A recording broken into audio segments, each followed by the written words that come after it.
Hi, I have returned to Ommegang. Haven't really had a lot of their beers in a while, and there are so many, and they're reasonably priced. So I am deciding to return to them, especially because they're bottle-conditioned, robust Belgian ales, which I kind of get into around the holidays when it's colder. So this is a rare Voss. They're Belgian amber ale with orange peel, grains of paradise, and coriander. 6.5% alcohol. The best by date on this is that August of next year. I can't tell if that says 21 or 23. I don't really know if you want to age it that long. Well, it looks like it was, yeah, it has a date on here. I think it was bottled about 3 months ago. And it's bottle conditioned, which is awesome when you can buy a well bottle conditioned beer in a 6-pack at a reasonable price.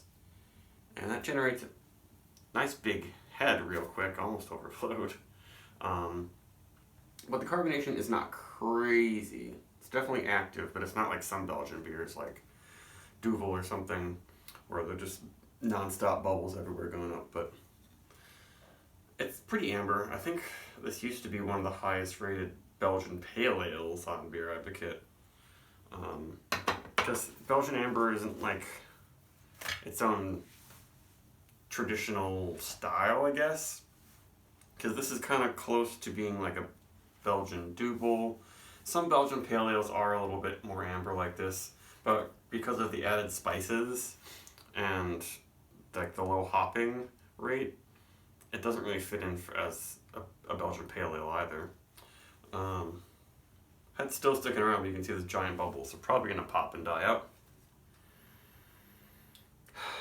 Yep, it smells very nice. The yeast is not overwhelmingly in your face with esters or phenols. You get some of the orange, and I really like grains of paradise in beer. The coriander's not too much, not too strong. Seems like they didn't want that to overwhelm things. Yeah, it smells fruit-cakey. Doesn't smell like it's going to be too sweet. I love the bright, fruity, peppery notes to it. It's not like deep, dark spiciness. It's just like bright, freshly cracked, fruity spices. Smells pretty good. Yeah, not medicinal or phenolic or anything weird like that. It smells like a very well handled yeast strain.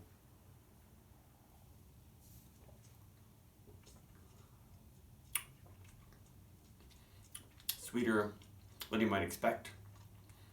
The most Belgian amber ales, the spices are going to be kind of sweet. You can almost call this like a single Belgian strong, maybe not strong, dark. It's actually only a tad darker than like a lot of Belgian triples, I feel like. But the sweetness is it's pretty good. It brings in almost a cherry-like flavor.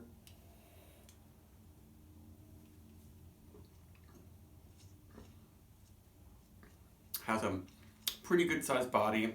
It isn't quite silky or anything on the tongue, though. It's not that sweet that it has that rich feel.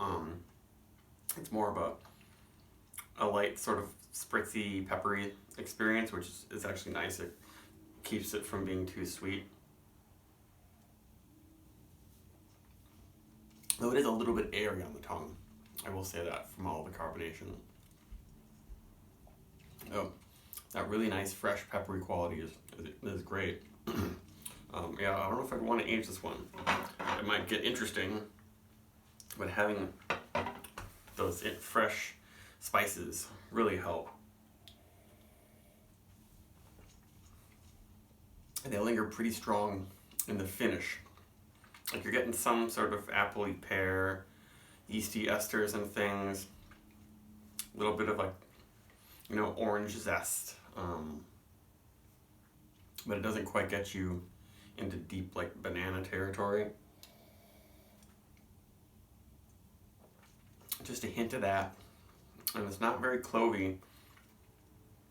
Maybe those light phenols are mixing with the added spices that bring us this lighter pepper quality that's not quite as intense and spicy as clove.